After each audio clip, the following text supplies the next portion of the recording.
आज के सत्र में हम जानेंगे उस महान पुरुष के बारे में जिसमें स्वयं निराकार परमपिता परमात्मा शिव ने प्रवेश कर गीता का सत्य ज्ञान दिया। फिर उनका नाम प्रजापिता ब्रह्मा पड़ा तो उनका नाम दादा लेखराज था और उनका जन्म सिंध हैदराबाद में सन 1876 ईस्वी में हुआ था। वो बहुत ही धार्मिक स्वभाव के थे, इसलिए उन्होंने 12 गुरु किए थे। एक बार बॉम्बे में बबुलनाथ के मंदिर में उन्हें विष्णु चतुर्भुज का साक्षात्कार हुआ और आवाज़ आई, अहम विष्णु चतुर्भुजम तत्त्वम, मैं विष्णु चार भुजाधारी हूँ और आपको ऐसा बनना है। बाबा ने सोचा, मैं ऐसा कैसे बन सकता हूँ।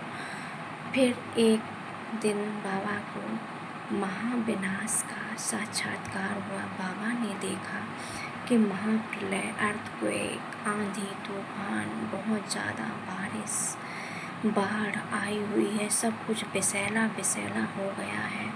मनुष्य बहुत ही दुखी है, ना कुछ खा पा रहा है, ना कुछ पी पा रहा है। बाबा ने कहा, बस अब ये दृश्य मैं और नहीं देख सकता। तो अगले ही पल परमात्मा ने उन्हें साक्षात्कार कराया कि आसमान से सितारे उतरे और कोई देवी बन गया और कोई देवता बन गया और आवाज़ आई, ऐसी दुनिया तुम्हें बनानी है, ऐसी दुनिया तुम्हें बनानी है।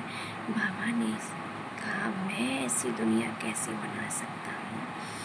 फिर एक दिन बाबा के यहाँ कथा का प्रोग्राम चल रहा था। बाबा के गुरुजी आए हुए थे।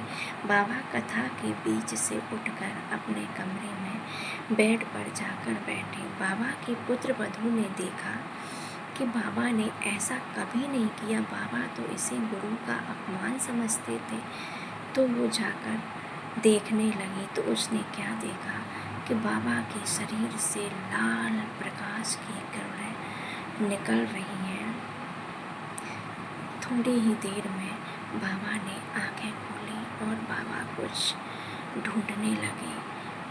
तो उसने कहा, बाबा क्या ढूंढ रहे हो। तो बाबा ने कहा, एक लाइट थी। उसने कहा, मैंने भी कुछ देखा है बाबा।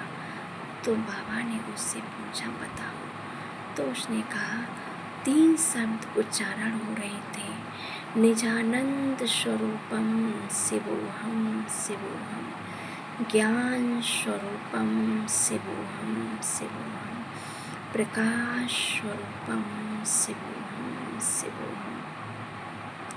तो बाबा ने कहा, कोई लाइट है जो मुझसे कार्य करवाना चाहती है। तो उस दिन प्रथम बार निराकार परमात्मा शिव ने दादा के अंदर प्रवेश किया था और परमात्मा ने उनका नाम प्रजापिता ब्रह्मा रखा। धीरे धीरे सत्संग शुरू हुआ और सत्संग का नाम पड़ा ओम मंडली, क्योंकि सत्संग की शुरुआत ओम की ध्वनि से ही होती थी।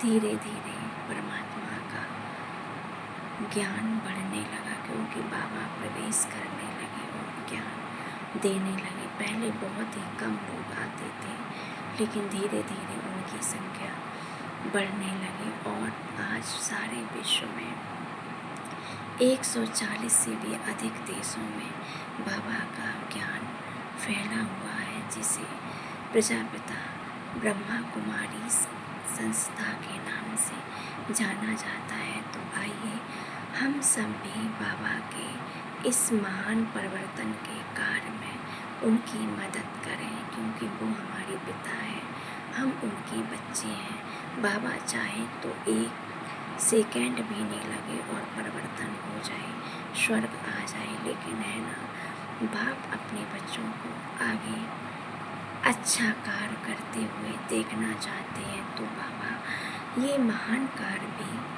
अपने बच्चों के द्वारा ही करवाना चाहते हैं।